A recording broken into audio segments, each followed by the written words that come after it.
You ain't gonna play me like that. I gotta say it right back. You ain't gonna play me like that. Cause if you do what's true, I might snap. The last one who tried to play me. 자, 안녕하십니까. 노보스 인더스트리 노사장입니다. 오늘은 대한민국에서 후끈후끈 많은 관심이 있는 차죠. GM.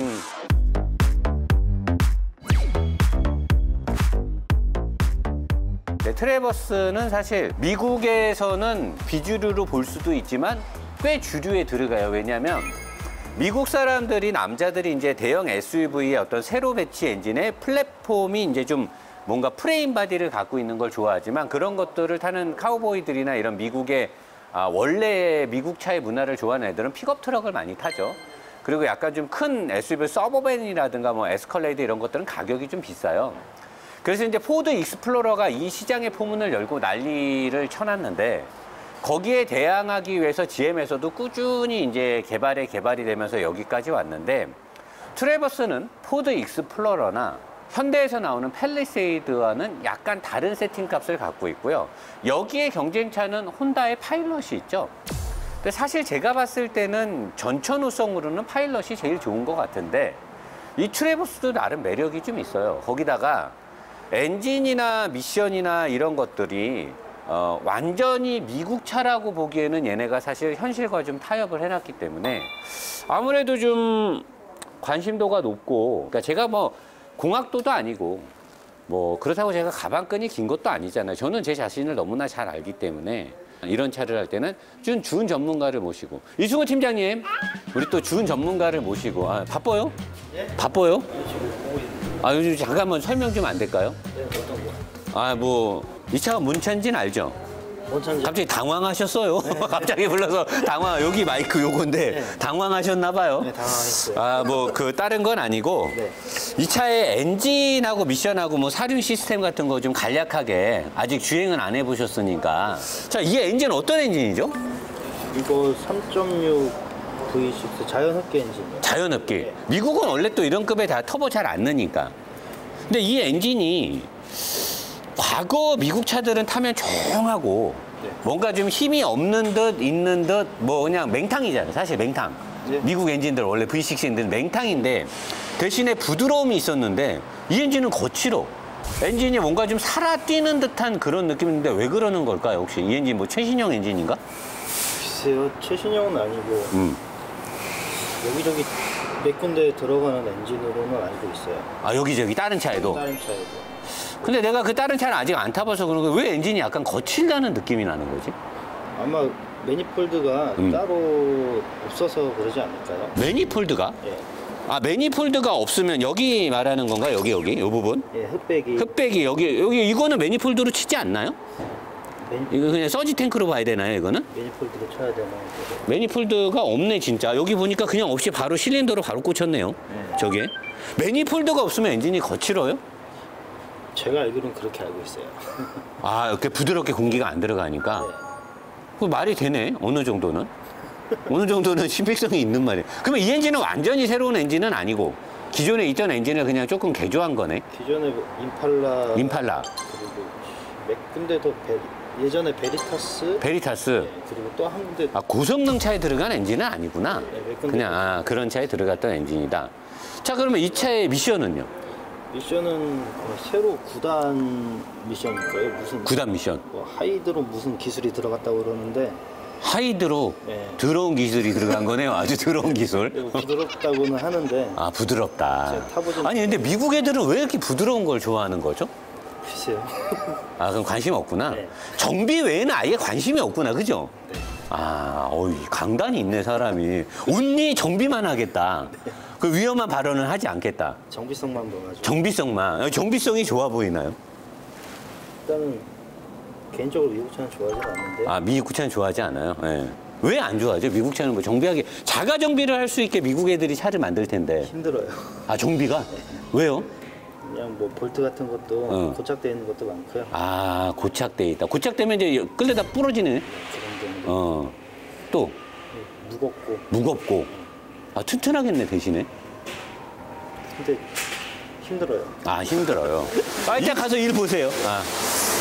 자, 우리 정비팀장 이승우 팀장이 굉장히 시크하거든요. 자기는 외로운 정비길을 걷겠다.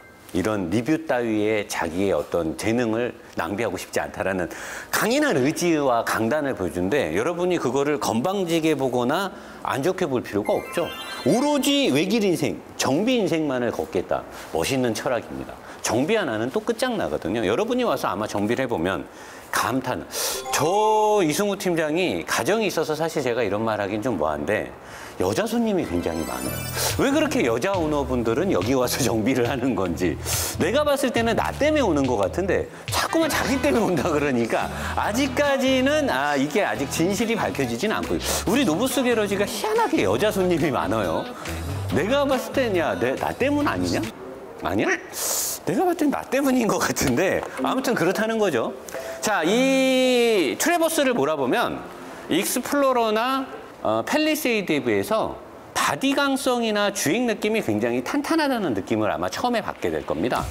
다 원인이 있겠죠. 자동차가 어떤 운동 특성을 보여줄 때는 다 원인이 있어요. 그 원인이 뭔가를 지금부터 찾아보죠. 일단은 가격 때문에 어디에도 알루미늄 소재를 찾아볼 수는 없죠. 휠하우스, 그다음에 사이드로 나가는 골격, 앞쪽으로 나가는 활대 모두 다 스틸이고요. 그다음에 휠하우스 아랫부분 다 스틸이고요. 그다음에 이제 밑으로 보면 메인 골격이 굉장히 큰 인사이드 패널, 제가 노 사장이 늘 얘기하는 메인 골격이 앞으로 쭉 뻗어 나갔어요. 근데 메인 골격이요. 여기 보시면 굉장히 앞쪽까지 범퍼 끝단까지 굉장히 큰 건설 현장에 보이는 4x4 같은 것들이 절로 쭉 뻗어나가. 이게 이제 이 앞쪽 끝인데 끝까지 뻗어나갔단 말이에요. 그리고 이쪽에서도 타원으로 쭉 해가지고 자, 여기서부터 여기를 쭉 타원으로 이렇게 온 게 그닥 크지 않으니까 약할 것 같다라고 하는데 이게 비껴가기에 약간 영향을 줘요. 근데 얘는 이제 차체가 높기 때문에 여기서부터 이렇게 높으니까 이 부분은 직접적인 비껴가기에 들어가진 않는데 밑에 보시면 요 앞쪽으로 지금 메인 차대가 나왔단 말이에요. 요게 지금 어디로 나왔냐면 여기서부터 약간 이렇게 대각선으로 벌려져서 나왔단 말이에요. 그러면 지금 메인 가장 굵은 차대가 여기에 있어요. 여기에. 그게 왜 여기에 있을까요? 보통은 메인 차대가요. 요렇게 오거든요. 여기에 있어야 돼요. 근데 이 차는 지금 보면 메인 차대가 약간 오면서 여기서부터 약간 꺾여가지고 요렇게 와서 여기에 있어요. 여기에. 자, 왜 그러냐면 제가 알기로는 전방 충돌 옵셋에서 아마 이 차가 가장 안전했던 걸로 저는 기억이 나요. 이 GM에서는 제가 봤을 때는 이 차급에서는 성능을 소비자들이 그렇게 따지지 않아요. 왜냐면 여자나 가정이 있는 애들을 키우는 부모들이 이 차 값을 많이 타요. 비싼 X5나 X7이나 렉서스나 이런 거 사기엔 좀 부담스러워. 왜? 5만 달러가 넘거든. 근데 이 차가 미국에서는 3만 달러 후반, 4만 달러 왔다리 갔다리 막 이래요. 그러니까 이게 미국 사람들은 사실 2만 5천 불에서 3만 불 사이 차를 많이 사는데 3만 5천 불이 넘으면 사실 비싸다고 생각하거든요. 근데 4만 불이 왔다리 갔다리 하니까 비싼 차란 말이야, 서민들한테는. 근데 이 급의 차를 파는 되게 많죠. 닛산도 있고 혼다도 있고 도요타에도 이 차급이 있어요. 그리고 현대도 있죠. 기아 텔룰라이도 있죠. 포드 익스플로러 있죠. 되게 많아. 치열한 경쟁에서 살아남아야 되는데 제가 봤을 때 GM은 운동 특성을 선택한 것 같아요. 혼다가 선택하는 그 방식. 그러면서 자식을 태우고 다니고 이러니까 안전에 대한 것들에 포커스를 두고 차체를 개발한 것 같아요. 그래서 보통은 차대를 이렇게 해서 일로 꺾지 않아요. 근데 꺾어서 얘가 지금 메인 프레임 뼈다가 여기에 와 있는데 우리 미 연방 IIHS의 충돌 테스트를 보면 딱 여기를 갖다 때리죠. 처음에는 정면 충돌을 했어요. 근데 보니까 일반적인 사고의 통계 자료를 봤더니 정면으로 때려박는 사고는 많지 않더라. 왜? 마주오는 대형 차량과 부딪히는 사고가 많아서 최초에는 절반 50% 옵셋을 했어요. 근데 보니까 운전자들이 겁나갖고 차를 틀어. 그래서 30%, 15%의 옵셋 사고가 많다라는 거를 보험회사의 통계 자료가 있으니까 여기 쪽으로 박는 사고가 많다라는 거를 제조사에서 이제 통계 데이터를 통해서 갖게 된 거죠. 그리고 IIH에서 여기를 갖다 때려버리니까 이 무거운 차가 여기에 관련된 부분의 사고로 이 충돌 에너지를 분산시키거나 안전, 세이프티 존을 세이프티 존이 승객석이거든요. 거기를 보호해야 되는 이런 규제가 생기고 이러다 보니까 제조사 머리가 아파. 그러니까 GM은 잔머리를 쓴 거죠. 이왕 앞으로 나가는 차들을 일로 빼자. 그리고 그러면 이쪽으로 빼면 이게 만약에 여기서 일자로 왔더라면 얘가 이제 밀고 들어가면서 충격 에너지가 안 좋아질 텐데 여기까지는 똑바로 오다 이렇게 뺐단 말이에요. 그러면 여기서 받았을 때 굉장히 굵은 차대가 왔으니까 얘가 충격을 어느 정도 먹어주면서 구부러지거나 부러지겠죠. 그리고 여기서 일자로 들어가는 거는 웬만해선 잘 안 찌그러지니까 버티는 거죠. 그래서 제가 봤을 때 물론 제가 이 차를 갖고 왔다 갔다 때려 박진 않았지만 제가 또 리뷰 짬밥이 보통 짬밥은 아니잖아요. 봤을 때 이 급의 차들 중에 가장 프레임만 봤을 때는 강해 보이고 그런데다가 요 필하우스 부분이 제가 그때 말했잖아요. 자동차에서 제일 안전한 부분이 이 A필러의 끝단이다. 앞창문의 이 내리막 끝단이 제일 강하고 그 다음으로 요 밑으로 지나가는 T바. 그게 약하면은 정면 충돌할 때 엔진이 승객선 안으로 들어오기 때문에 그 두 부위가 차에서 제일 강해요. 그리고 A필러가 강하고. 근데 이 강한 부위에 이 휠하우스를 갖다 딱 붙여버리면요. 얘도 굉장히 강한 부위거든요. 여러 부위가 있고 여기 지금 본딩 보세요. 장난 아니잖아요. 여기 있는 프레임도 그렇고 요 두 개가 가까이 있다라는 건 여기가 굉장히 강하다는 거예요. 그러니까 이 차가 덩치가 크고 비싼 차가 아니지만 바디 강성에 굉장히 심혈을 기울였다는 걸 볼 수 있고 그럼 다른 제조사도 얘를 일로 갖고 가면 되지 않냐는데 얘를 일로 갖고 가버리게 되면은 승객석으로 이 바퀴 부분이 이쪽에 있는 바퀴 부분이 승객석으로 가까이 가는 문제가 생기고요. 프레임을 만들 때 다른 차량 모듈화 플랫폼을 하기가 좀 어려워져요. 요게 요 어디에 와 있어야 모듈화 플랫폼으로 2차 저차 적용하기가 되게 쉽단 말이에요. 근데 아무튼 이 차는 모듈화 플랫폼을 어떻게 공유하는지는 나는 난열비진 나 알파 3에 빠져 내가 알파 아니잖아요. 근데 어쨌든 이 차에서는 굉장히 잘 돼 있다라는 거죠. 이것만 봤을 때. 그리고 이 부위도 굉장히 강하죠. 그리고 이 차의 전체 끝단의 메인 프레임이 여기까지 와 있어요. 그리고 이 부분이 휀다 부분이니까 보통 제가 그때 제규어 뭐 F페이스나 제규어 XF나 이런 거 할 때 메인 프레임이 여기에 있잖아요. 여기에 있고 여기서 걸어가지고 확장으로 외부에서 봤을 때는 차가 굉장히 크지만 실제로 뼈대는 되게 작다라는 건데 얘는 뼈대가 작은 뼈대도 아니죠. 요거 되게 잘 돼 있고요. 그리고 엔진이 가로로 있고 미션도 가로로 있기 때문에 앞쪽에 무게 편향 얘는 지금 엔진이 이렇게 가로로 있는 거예요. 엔진이 가로로 있고 미션도 여기에 가로로 있단 말이에요. 전륜 우선 방식으로 일단 가는 거죠. 그렇기 때문에 앞쪽에 무거우니까 배터리 같은 거를 뒤로 빼면 되게 좋죠. 얘는 또 배터리의 용량도 크잖아요. 얘가 용량이 80A짜리니까 엄청 크게 들어가다. 우리 보통 자가용도 50A 안 되는 거 쓰는 경우도 많잖아요. 그러니까 배터리가 이렇게 큰 게 들어갔다라는 거는 이 차가 스탑앤고가 강제로 아마 구현이 되긴 아마 제가 알기로는 이 차가 스탑앤고를 못 끌 거예요.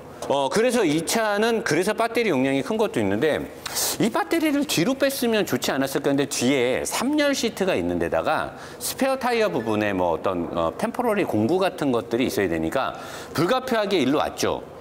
그래서 그러면은 무게 배분에 불리하지 않을까. 근데 사실 SUV들은 뒤쪽에 중량이 꽤 높죠. 뒤쪽에 지붕이 끝까지 연결돼 있고 뭐 바퀴도 크고 이러니까. 그래서 무게 배분을 노사장이 이 차에서 뭐 따지기에는 좀 그렇지 않느냐라는 거고, 이쪽으로 들어간 흡입된 공기는 이쪽을 통해서 바로 그냥 드로틀 바디로 연결이 돼요. 그러니까 이 차는 우리가 노사장이 지금껏 리뷰하면서 이 차 저 차를 설명할 때 뭐 꽈서 뭐 몇 바퀴를 돌렸네, 뭐 1m가 되네, 2m가 되네, 흡기 라인이 뭐 어쩌고 저쩌고 하는데 이 차는 현재 그런 게 아예 없어요. 그냥 여기서 흡기를 타고 들어간 공기는 바로 여기 드로틀 바디가 여기 있어요. 이쪽에서 바로 전자식 드로틀에 의해서 바로 그냥 엔진으로 들어가는데, 이쪽으로 들어와서 어떤 뭐 컨트롤이나 유속의 흐름에 유체의 흐름 이런 거 없이 바로 서지 탱크에 공기가 머금으면서 바로 그냥 흡기로 들어갑니다. 근데 우리나라는 현대자동차가 과거에 크라이슬러하고 세타 엔진을 개발을 같이 했었잖아요. 세타 엔진을 개발을 같이 했었고 뭐 그래서 그런지 몰라도 아니면 우리나라가 미국하고 어떤 끈끈한 뭐 국방력을 뭐 같이 해서 그런지 몰라도 엔진에 대한 개발과 방향성이 미국과 거의 비슷하게 가거든요, 우리나라가. 우리나라 엔진들이 최근에 보면 이렇게 배기 라인에 배기, 매니폴드가 없죠. 얘는 지금 이게 이쪽이 배기인데 배기 매니폴드가 없어요. 이 세 개의 실린더에서 나오는 건 바로 하나의 촉매로 바로 연결되는 곳으로 바로 꽂히죠. 그리고 여기 흡기도 흡기 매니폴드가 아예 없어요. 여기가 보면 엔진 블럭인데 바로 흡기로 들어온 건 바로 그냥 실린더로 들어가 버려요. 이렇게 되면 악셀레이터를 밟았을 때 ECU에서 종합적인 주행의 온도에 뭐에 모든 걸 판단한 다음에 드로틀 바이 와이어, 와이어가 없는 상태에서 전자 모터로 드로틀이 왔다 갔다 이제 흡입되는 공기와 뭐 연료량을 조절을 해주는데 그게 이제 열리고 닫히고 뭐 어떤 것들 그다음에 직분사 엔진이니까 그래서 이렇게 했을 때 이 엔진은 반응성이 되게 빨라요. 내가 악셀을 놓고 이렇게 할 때마다 엔진이 즉각적인 반응이 와요. 왜? 엔진이 뭐 공기가 타고 들어오고 뭐 유속의 흐름이니 뭐니 다 필요 없어요. ECU에서 넣어주는 만큼 무조건 즉각적으로 움직여요. 그리고 배기도 배기의 관을 타고 뭐 배압이 형성돼서 뭐 엔진이 풍부한 토크가 나고 그런 거 없어요. 그냥 즉각적으로 엔진이 움직여요. 대신에 단점은 뭐냐? 엔진이 부드럽지 않아요. 악셀을 밟으면 엔진이 거칠게 움직여요. 왜? 이렇게 우리 그 관현악 같은 거 보면 이렇게 길어야 뭐 색스폰 같은 것도 불 때 보면 샥 이렇게 나가잖아요. 관이 길어야 그 안을 타고 공기나 뭐가 흘러다니면서 얘네들이 줄 잘 쓰고 밀도 높아지고 이러면서 뭔가가 안정되는데 이렇게 하면 그게 없어지는 거예요. 부드러운 엔진 느낌이 없어지는 거죠. 그럼 왜 그렇게 하냐? 매니폴드 달지. 매니폴드를 달면 컨트롤이 민첩하지 않으면 배출가스 규제에서 불리해져요. 매니폴드가 길면. 출력이나 토크는 올릴 수 있지만. 그래서 최신의 트렌드를 따라가고 있는 이 엔진을 넣고 이렇게 했을 때 엔진은 되게 가벼워져요. 정상적으로 매니폴드나 뭐 같은 것들이 다 달려있는 엔진들에 비해서 이 엔진은 되게 가볍고요. 그 외에는 뭐 이 엔진은 환경 규제를 충족시키려고 하는 노력들이 많이 보이는 그런 부분 외에는 이 엔진은 이제 다른 거 별로 없고요. 그리고 이 엔진이 즉각성이 뛰어나면서 반응성이 뛰어나면서 최신의 엔진으로 갔다라는 반증을 해주는 게 또 뭐가 있냐면 OW30의 표준 오일 점도라는 거죠. 요새는 엔진이 포트 분사로 해가지고 부들부들하고 연비를 생각하고 뭐 성능을 어느 정도 포기하면서 부드럽게 가려고 하면은 뒤에 숫자가 20으로 바뀌는 경우가 많죠. 근데 얘는 OW30을 넣었다라는 거는 엔진이 어느 정도 활기차다라는 거예요. 그래서 제가 이 차를 처음 받자마자 하루 딱 운전하고 나서 그 다음날 라이브를 통해서 차가 좀 거칠다. 하체 느낌이 많이 쫀쫀하다라고 얘기를 했는데 딱 몰아보는 순간 그걸 알 수가 있어요. 그런 것들은 이따 밑에 가서 말씀을 드릴 거고.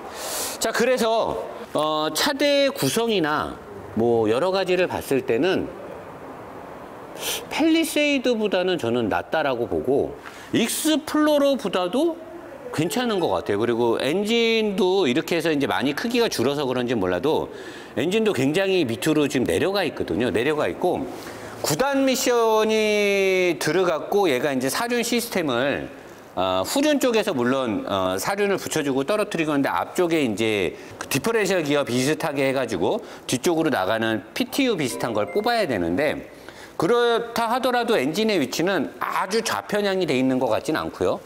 조금 마음에 드는 거는 차대 대부분이 알루미늄 하나도 없이 스틸로 했는데 이 엔진이 매니폴드가 없어서 약간 거칠다라고 제가 지금 말씀을 드렸잖아요. 그래서 그런지 몰라도 메인 마운트도 굉장히 큰 알루미늄으로 이렇게 해놨고 요겁니다.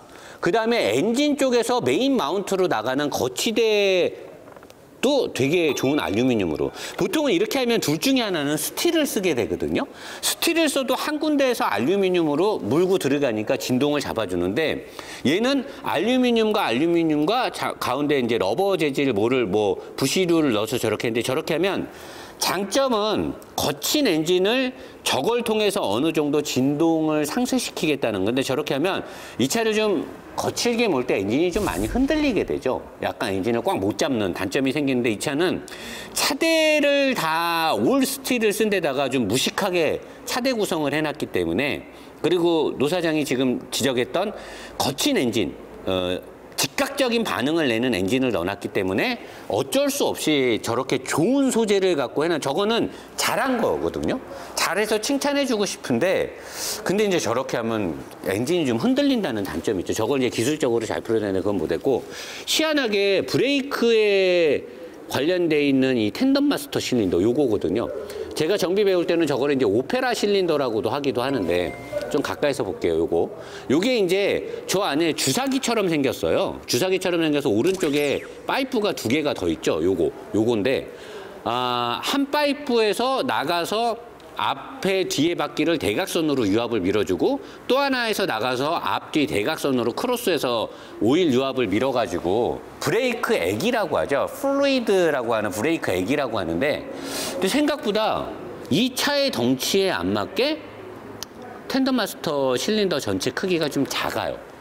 보통 이 정도 차급이면 얘가 중량이 있기 때문에 저게 좀 커야 유압을 밀어주는 게 좋은데 저렇게 해놓으면은 얘가 아무리 좋은 브레이크가 들어가더라도 저렇게 해놓으면 초반 브레이크가 되게 부드럽게 들어가죠. 싹 밟으면 쓱 들어가는데 왜 저렇게 했는지 모르겠는데 저렇게 해놓으면 승객들은 이렇게 흔들리진 않죠. 브레이크를 밟았을 때 쓱 하고 말려 들어가는. 그러면 운전자는 어떤 느낌을 드냐? 브레이크가 좀 밀리네 이런 느낌을 들게 되는데 의도적으로 저렇게 했는지 값을 아끼기 위해서 저렇게 했는지는 잘 모르겠습니다.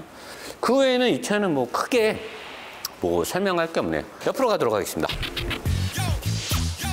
자, 여러분 옆에 와서 좀 놀라운 것들이 보이는데요. 일단 이 차는 지금 현재 이렇게 보이는 이 컬러들은 이 차주분이 언더코팅을 지금 외부에서 진행을 했습니다. 언더코팅을 해서 저한테 차를 줬는데 일단은 전부 다 스틸이죠. 전부 다 스틸인데 좀 독특한 거는 보통은 이 댐퍼하고 스프링이 저기 꽂히는 상단 부위를 여기는 알루미늄을 쓰거든요. 요거는 알루미늄으로 써야 이 스프링이나 댐퍼가 움직이고 이 밑에 쪽에서 올라오는 충격을 분산시키거나 먹어주는데 특히나 WC-본 같은 경우는 밑에 암이 있죠. 얘 포인트고 얘가 포인트예요. 여기 포인트, 여기 포인트, WC-본 포인트, 여기 포인트 이렇게 4개가 차를 딱 잡아주는데 이런 맥퍼슨 타입, 이런 그냥 위시본 하나만 있는 이런 거를 맥퍼슨 타입이라고 해요. 맥퍼슨 씨가 만들었기 때문에 맥퍼슨 위시본인데 맥퍼슨 이 스트럿은 포인트가 여기 하나, 밑에 2개 다음에 위는 여기 하나예요. 그러니까 사람들이 노 사장 말이 되냐, 위에는 암이 없는데 암이 없어도 이 바퀴를 지탱하는 거는 여기 하나, 여기 하나, 여기 하나. 왜냐면 이 무거운 육중한 이 중량을 2곳의 포인트만 갖고는 못 가요. 그리고 바퀴가 움직여야 되니까. 그래서 하나, 둘, 셋. 이 3개의 삼각형 구도 안에 피타고라스의 정리가 숨어 있는 거예요. 피타고라스의 정리 뭐예요? 답이 없다. 이는 맥퍼슨 스트롯은 그래서 답이 없다. 굉장히 어려운 거죠. 굉장히 어렵고 답이 없어요. 답이 안 나와. 그것들을 잡기 위해 제조사들이 무수히 노력을 한단 말이죠. 가장 잘한 건 BMW고. 자, 현재 이 차는 일단은 아무것도 알루미늄 소재가 현재 없죠. 거기다가 여기 보면 재질이 알루미늄 같이 생겼잖아요. 요 맥퍼슨 스트럿의 앞에 볼 조인트를 잡아주는 곳, 여기가 피봇을 잡아주는 건데 이게 스틸이에요. 이게 지금 저기 볼트가 스틸이어서 그런 거 아니냐는데 제가 여기 찍어보면 여기가 자석이 붙어서 안 떨어져요. 요거는 사실 알루미늄으로 해줘야 충격 감소에 영향이 있는데 딱 색깔은 알루미늄 멘치로 딱 칠해놓고선 봤더니 스틸이야. 근데 사실 저거를 알루미늄으로 해주면 좋겠지만 저 부위가 엄청난 강성을 요구하는 부위라서 저 부위를 알루미늄으로 만든다는 것도 되게 어불성설인데 그러려면 왜 도색을 저렇게 알루미늄 컬러로 해놨냐 이거지. 나 속았잖아. 근데 여기는 알루미늄이에요. 이제 이 차가 하체에서 이제 엄청 재밌어지는데 저는 좀 대단한 게 보이는데 잘 볼게요, 이제부터. 자, 일단은 앞쪽에, 제일 앞쪽에, 이거는 이제 윈도우 브러쉬 워셔액 통이잖아요. 그러면 이 차는 이제 정면에 어떤 사고가 범퍼를 누가 탁 쳤어. 팍 사고가 났어. 그럼 얘가 분명히 터지겠죠? 맨 앞에 있으니까. 그러면은 약간 좀 시각적인 효과. 살짝만 사고 났는데 밑에 물 쫙 뻗어 있으면 사람들 뭐라 그래? 큰 사고 난 줄 알잖아. 뭔가 이렇게 합의를 종용할 때 굉장히 유리한, 살짝만 부딪혀도 어마무시한 큰 사고가 난 것 같은, 엔진이 깨져버린 것 같은 느낌의 그런 극적인 효과를 주기 위해서 일부러 이쪽으로 GM에서 빼지 않았나. 이게 합의를 종용할 때 굉장히 유리한 부분으로 아마 작동을 할 거예요. 자, 그리고 아까 제가 얘기했던 메인 프레임이 약간 이쪽으로부터 이렇게 휘어서 이쪽으로 갔죠. 그리고 이쪽으로 아치형으로 이렇게 휠하우스를 감싸고 있는 요 쇠도 모양이나 우리 그동안 제가 리뷰했던 거 보면 여기 막 텅텅 비어있고 이러잖아요. 사실 강성이 필요 없으니까. 근데 이 차는 여기를 다 이렇게 좀 강하게 했죠. 강하게 골격을 다 해가지고, 철판을 여러 가지, 근데 여기 보면 이제 구멍이, 차주분이, 언더코팅을 했지만 스팟 용점을 때린 부분들이 다 보여요. 스팟 용점도 때리고 스팟을 때렸는데 본딩으로도 붙이고 해서 생각보다 되게 튼튼하게 해놨네. 그런 느낌이 딱 들어요. 일단 생각보다 튼튼하고, 여기에 보통 차들 우리 팰리세이드 할 때 제가 그때 엄청 깠던 게 밑에 있는 서브프레임이 요 어디서 끝났죠. 요 어디서 끝나고 엔진하고 미션이 얘도 지금 미션이잖아요. 9단 미션, 하이드로 머시기가 들어온 미션이 들어가 있는데, 여기서 원래 서브프레임이 끝났는데 얘는 서브프레임이 쭉쭉쭉쭉 해서 굉장히 넓게 지지 포인트를 만든 다음에 굉장히 큰 하드 포인트를 대고 메인 골격도 굉장히 크게 내려서 메인 골격과 얘를 잡은 다음에 뭔가 지지를 또 위쪽으로 하나를 또 뺐어요. 빼고 요거를 가지고 또 연장을 해서 앞까지 나간 다음에 라디에이터에 전치물들을 얹을 수 있는 걸 앞으로 또 뺐어요. 이건 뭐냐? 언더바디에 대한, 서브프레임에 대한 중요성과 이 차의 어떤 안전과 주행 특성에 혼다들이 쓰는 그런 정신이 녹아있어요. 혼다 자동차가 차를 만들 때 약간 이렇게 만들거든요. 이것만 봤을 때 내가 사실 GM이라는 브랜드를 그렇게 좋아하진 않거든요. 근데 요거만 봤을 때는 이 대형급 이런 SUV를 만드는 제조사는 사실 상술로 돈을 벌기 위해서 차를 만드는데, 이 새끼들 봐라 이거. 의외로 그래도 엔지니어들이 뭔가 생각을 많이 했구나 이런 생각이 들고, 전체적으로 보면 댐퍼가 상당 부분 기울어져 있죠. 여러분 보이시죠? 육안으로 봐도, 멀리서 제가 찍어 볼게요. 육안으로 봐도 이 카메라에는 안 잡히네. 이게 실제로 보면요, 댐퍼가 싹 대각선으로 많이 기울어져 있어요. 이 전체를 지금 캐스터 각을 딱 줬단 말이에요. 여기를 캐스터 각을 준 다음에 맥퍼슨 스트럿이 잡히는 여기서 피봇의 두 개를 여기랑 여기를 잡았는데, 사실 2차급에서는 여기와 저 사이가 더 멀어서 얘가 여기까지 오면 좋아요. 여기까지 오면 맥퍼슨 스트롯도 아래에 암이 하나지만 크게 피봇의 위치를 잡고 가면은 그 F1 경주차들 보면 W10번 중에 밑에 게 이 양쪽의 피봇의 위치가 굉장히 넓어요. 우리 포 방열하듯이 방열은 무조건 넓게 하면 넓게 할수록 좋단 말이에요.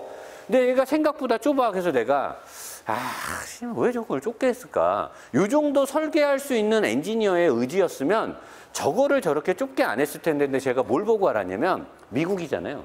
대륙 횡단을 해야 되잖아. 장거리를 갈 때 쫙 순항하듯이 쫙 하루에 막 1000km. 우리나라는 사실 부산까지 가면 장거리 운전했다 그러잖아요. 미국 가서 370km 달리고 장거리 운전했다 그러면 욕먹어. 미국은 300km 갔다 가면 좀 멀리 있는 마트 갔다 왔구나. 한 100km 갔다 오면 동네 슈퍼 갔다 왔구나. 딱 그렇게 얘기하기 때문에 미국 애들은 하루에 1000km나 1500km를 갔을 때 너 장거리 좀 달렸구나. 그렇게 생각한단 말이에요. 자, 이 차를 타고 장거리를 가려면 캐스터 각이 필요해요. 캐스터 각이 안 돼 있는 차들은 장거리를 갈 때 되게 피곤하단 말이에요. 얘 자체에 캐스터를 줬는데 얘로만 갖고는 캐스터가 안 되니까 밑에 있는 스트럿을 뒤로 뺐죠. 뒤로 빼고 스트럿이 얘가 잡히는, 바퀴가 잡히는 곳이 이렇게 앞으로 가서 잡히는 거예요. 그리고 댐퍼를 기울이면은 몸체로부터 앞으로 나가서 바퀴를 여기다 잡으니까, 내가 할레이 데이비슨 할 때 말하잖아요. 앞에 앞바퀴의 포크가 이렇게 앞쪽으로 나가듯이 차체로부터 앞으로 나가서 바퀴가 있으면 직진 안전을 할 때 운동 성능은 떨어지죠.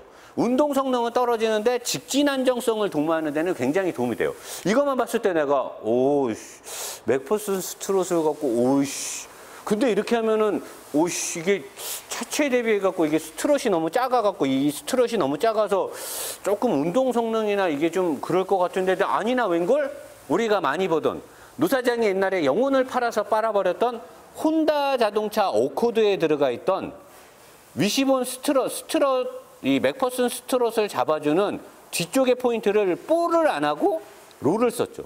보통은 여기에 이렇게 돼 있는 걸 쓰죠. 이렇게 돼 있는 볼을 여기다 쓰기 때문에 여기서는 롤을 타고 수직 운동을 하지만 여기 부분은 수직 운동 대신에 이런 볼 조인트를 여기다 넣어갖고 자유각을 줘버린단 말이에요.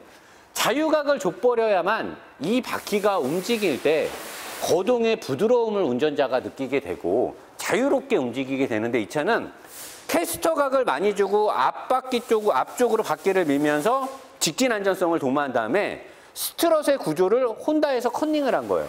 혼다에서 컨닝을 해서 여기다 이걸 줘가지고 운동 성능을 살린 거죠. 이 하나밖에 없는 맥퍼슨 스트럿이 딱 수직으로만 움직이게 만든 거예요. 그러면은 뭔가 거칠지 않나? 거칠어요.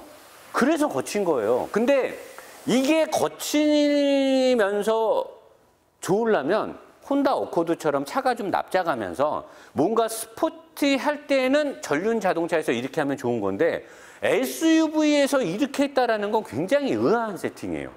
왜 얘네가 SUV인데 이런 세팅 값을 넣었을까 저는 의아한데 아마 이거는 GMC에 들어가는 이 위급의 콜로라도나 그 픽업 트럭들이 이런 식을 써요. 왜? 강성을 확보하기 위해서인데 그걸 컨닝했을 수도 있고 아니면 시장에서 독주를 하고 있는 익스플로러나 파일럿이나 도요타 뭐 해리어라든가 그 다음에 신흥 브랜드로 떠올라오는 현대나 기아의 텔로라이드와 팰리세이드에 대응을 하기 위해서 얘네들만의 운동 특성을 하기 위해서 이렇게 이건 잘한 거예요. 굉장히 돈을 들인 거고 더군다나 여기를 이렇게 큰 롤을 알루미늄으로 한 거는 사실 이 부위는 바퀴가 돌아갈 때 얘가 억지로 움직이려고 한단 말이에요. 그래서 여기를 볼을 쓴단 말이에요. 볼. 이 방식의 볼을 쓰면 이렇게 사방으로 움직일 수 있잖아요. 얘가. 원래 여기다 그걸 넣는데 얘는 이렇게 롤 방식으로 해보면 수직으로밖에 못 움직이니까 자유도를 못 주니까 얘한테서 엄청난 스트레스가 가미가 되고 여기에서 뭔가 불쾌한 움직임이 감지될 수 있기 때문에 굉장히 큰 재질의 부싱을 넣고 알루미늄을 넣어가지고 얘가 움직였을 때 생기는 스트레스나 미세한 움직임을 얘가 받아주게 한 거예요. 이것만 봤을 때는 이 새끼들 약 빨고 차 만들었구나. GM이 이런 놈들이 아닌데 어떻게 이런 SUV를 만들면서 이런 역할 수행을 했을까? 거기다가 댐퍼를 ZF에서 받았어요. ZF는 우리가 익히 알고 있는 대단한 회사죠. 물론 생산지는 멕시코지만 차이나만 아니면 되는 거죠. 우리는 차이나만 아니면 다 땡큐니까. ZF 댐퍼를 쓰는 회사는 흔치 않죠. 제가 이 차를 타고 오자마자 그 다음날 하체를 보기 전에 어저께인가 그저께 라이브에서 그런 말을 했죠. 차가 굉장히 탄탄하다. 팰리세이드와 비교가 안 되는 하체 특성을 갖고 있다. 여기서 나오는 거죠. 그리고 스프링도 굉장히 크게 많이 감지 않았으니까 강성이 좀 강해요. 그래서 얘는 생각보다 주행 느낌이 굉장히 탱탱합니다. 말랑말랑하지 않고 탄탄한 주행 느낌을 줘요. 요거만 보면 그런 세팅은 되게 잘한 거예요. 되게 잘했고 전체적으로 캐스터각이 그대로 딱 가 있고 브레이크도 제가 봤을 때 뭐 그렇게 비싼 브레이크는 아니지만 크기, 그 다음에 브레이크의 두께 T, 캘리퍼, 투 피스톤, 병렬식으로 잡는 투 피스톤을 썼죠. 얘로 해서 같이 움직이게끔. 부족하지 않아요. 이 차는 브레이크가 잘 들면 어떻게 돼요? 사고 나죠. 이런 치밀하지 않은 이 대형 밴들은 브레이크를 세게 하면 사고 나요. 왜냐하면 하체가 버티지 못하니까. 근데 내가 봤을 때 이 급에서는 가장 하체가 잘 돼 있지 않느냐라는 생각이 들고요. 내가 봤을 때 이 차는요. 적어도 노사장 같은 놈이 세팅을 한 거예요. 밴이지만 SUV지만 하체 전륜 서스펜션을 세팅함에 있어서 굉장히 달리는 거를 좋아하는 놈이 구조 역학적인 것들을 돈을 아끼지 않고 설계하는 놈이 여기서 승인을 해준 거예요. 이건 잘한 거죠. 근데 뭐예요? 씨발 달린 멀미 나는데. 아무튼 구조 역학적인 설계는 굉장히 잘했고 소재 공학 부분에서도 꽤 노력을 많이 했다라는 게 보여요. 뒷바퀴로 가요. Come on with it. You ain't gon' play me like that. I gotta say it right back. You ain't gon' play me like that. Cause if you do what's true, I might snap.